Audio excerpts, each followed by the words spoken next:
Google's grip on the internet used to be untouchable. If you needed an answer, you would just Google it. But now, people are turning to ChatGPT, Copilot, or even TikTok. That shift threatens the core of Google's business, search ads. So in a situation like this, many people think Google is panicking, but that's not even close. In fact, they've been preparing for this for over a decade.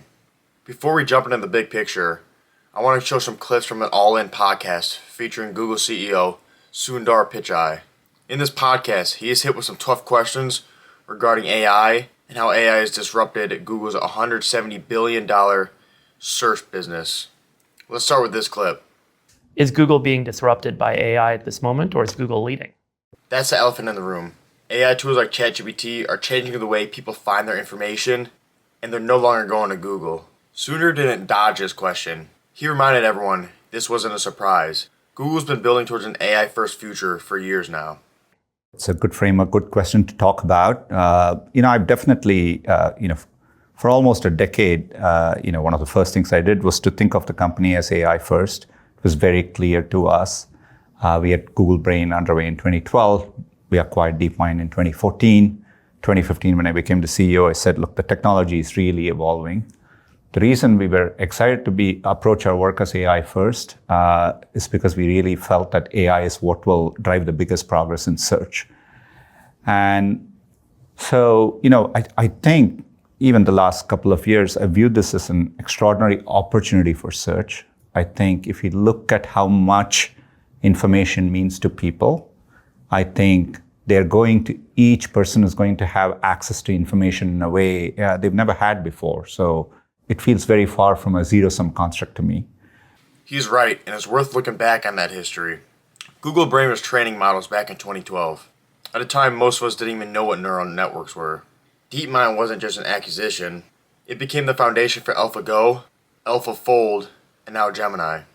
When Sundar stepped in as CEO in 2015, he declared Google as an AI-first company before any mainstream breakthroughs ever happened. That tells us something. This wasn't reactive, but it was predictive. Sundar says AI will unlock the biggest breakthrough in search. That's a key phrase because while most people see ChatGPT as a replacement, Google sees it as evolution. Instead of search being a few blue links, they view it as a conversation. One that knows your context, adapts to intent, and actually solves the problem. That's a much bigger picture than just protecting ad revenue. This is Google redefining what search means. Now before I show the next clip, I need to give some context.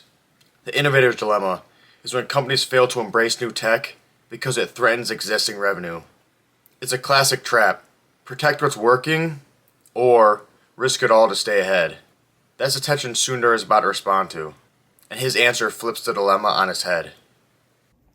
The dilemma only exists if you treat it as a dilemma, right?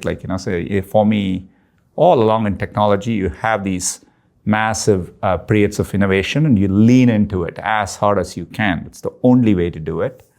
When mobile came, everyone was like, well, it's like you're not going to have the real estate, like how will ads work? All that stuff. Mobile was a transition which ended up working great. I can give great examples, right? Like TikTok has come in. YouTube has thrived since the moment TikTok has come in, right? And it was a whole new format. We did Shorts. When we launched Shorts absolutely didn't monetize anywhere near long form, but we just leaned into the user experience. And over time, when we figured out monetization to follow. So, to me, you don't think about it as a dilemma, because users, you have to innovate to stay ahead and you kind of lean in that direction. It's like one of the original principles of Google, follow the user, all else will follow. Yeah. Follow the user and all else will follow. This mindset shift is huge. Rather than defending old models, Google experiments, adapts, and then figures out how to monetize later. They're not trying to avoid the disruption, they're using it to evolve. Just like they did with mobile or YouTube Shorts. This reminds me of what Joseph Carlson said.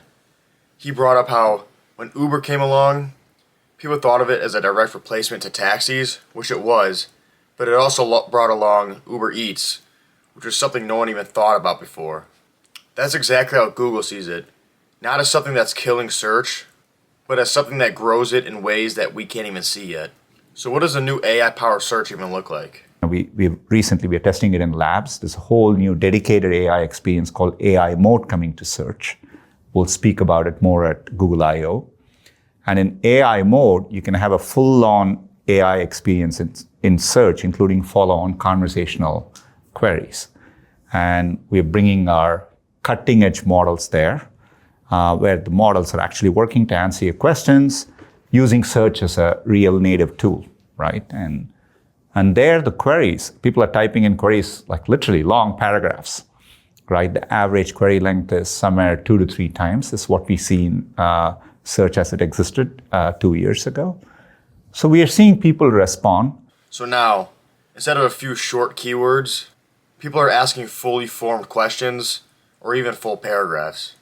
It changed what Google AI has to understand, and it opens up a whole new way to interact with search. That shift matters a lot more than you think. Longer queries give Google richer context, which means more accurate answers and better targeted ads. In fact, OpenAI's own research shows that longer queries have higher task clarity, so Google can serve intent-driven ads rather than trying to guess on a few keywords. It's not just an upgrade for the user, it's also an upgrade for monetization. One of the biggest concerns people have for Google is whether or not they could actually make money from AI search. Sundar answers that. We already with AI overviews, we are at the baseline of, it's the same as without AI overviews. I've always felt, the reason ads have worked well in search is because commercial information is also information. People, when they have that intent, are looking for that most relevant information. So I don't see any reason why AI, just from a first principle standpoint, why won't AI do a better job there as well? Right, and so I think we are comfortable that we can work the transition through. Some of it may take time, but all indicators are that we'll be able to do it well. Google's already monetizing AI search just as well as the traditional one, and if history repeats itself with the cloud and YouTube, they'll be able to scale this up profitably as well. That's one of Google's biggest strengths, making big, expensive platforms finally pay off. It's also worth noting that AI search could unlock new ad formats entirely. Google isn't just defending search ad revenue, they're reinventing the new era of it. So how can Google serve this much AI without them collapsing under costs? Sundar points to the infrastructure. We look at the Pareto frontier of performance and cost. Google literally is on the Pareto frontier. So we deliver the best models at the most cost-effective price point. Right, and our Flash series of models are a real workhorse in the industry, right? And part of why we are able to do that is because we train and serve our models on our infrastructure, including TPUs, right? And we are in our 7th generation of TPUs, and we built our first version in 2017. I remember talking about it at Google I/O. Probably people didn't pay attention to it because, why are you building a specific machine learning accelerator chip? Look, it plays out everywhere. To your earlier question on cost per query in search, the reason we feel comfortable we can serve it at that scale is because we are constantly innovating through each generation, including chips which are really, really good at inference, right? And Ironwood, which is our latest in our TPU series, a single part of Ironwood is over 40 exaflops. Right, and so the scale of these things are incredible, and we have thought about our info all the way from subsea cables to the scale at which we do infrastructure is unparalleled. And I've always viewed that full stack approach, deep infrastructure, foundational, fundamental R&D on top of it, and then you build and innovate on top of that. And I think that approach will serve us well over time. But it really, empirically plays out in the cost at which we are able to provide our models. Part of the reason we've had a lot of traction with Gemini 2.5 series is not only are they great models, but we are offering it at a very attractive value, and we can do that because we are driving our infrastructure costs down. Google builds its own chips, owns its own data center, and lays its own fiber cables. That vertical control allows them to deliver powerful AI faster and cheaper than their rivals. While others rent compute, Google owns the stack. And here's where things really start to click. Sundar's vision isn't about saving search, it's about what comes after that. It's a great question. I do think, the answer has got to be, we've always, humans have adapted to computing, and it's always been that way.